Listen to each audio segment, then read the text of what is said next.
সবাইকে আসসালামু আলাইকুম। এগুলো হচ্ছে আমাদের হাড্ডিসার গরু, সিঙ্গেল বডির গরু অনেকেই দেখতে চাইছিলেন। আমরা অল টাইম চেষ্টা করি কোরবানির ঈদে কিছু সিঙ্গেল বডি এবং ডাবল বডি গরু ক্রয় করা। আমাদের 4টা শেড মোট, তো এখানে 4টা শেডের মধ্যে এই যে এখানে হচ্ছে সিঙ্গেল বডির গরুগুলো, কোন গরু কত টাকা দাম এগুলো আপনাদের আমি জানাচ্ছি এবং কোনটা কতদিন হয় কিনছি সব কিছু বিস্তারিত বলতেছি আপনাদের।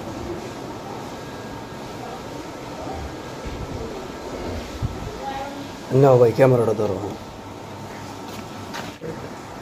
এখানে যে গরুটা দেখতেছেন এ আর জীবনে বাচ্চা উৎপাদন করতে পারবে না।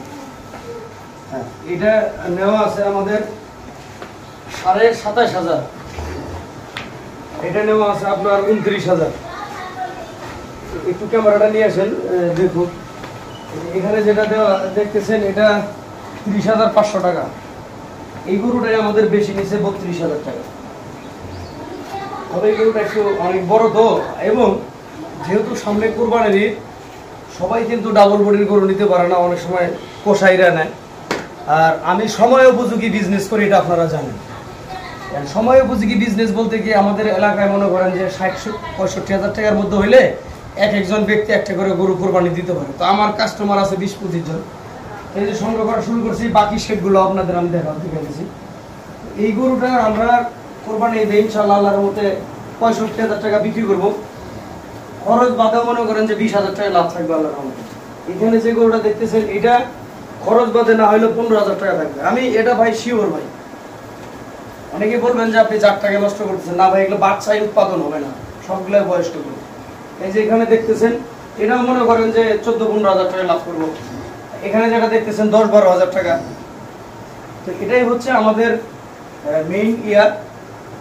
তো আমরা যারা খামার করি, না বুঝা খামার করি, এই না বুঝা খামার করি বিধায় কিন্তু আমরা এই যে সমস্যায় পড়ি। এখন কি সমস্যায় পড়ি আমি আপনাদের বলি। সেটা হচ্ছে যে আপনার এলাকায় 10,000 টাকা 50,000 টাকা গরু কুরবানি দেওয়ার লোক নেই, অথচ আপনি 2 লাখ টাকার গরু তৈরি করে আছেন।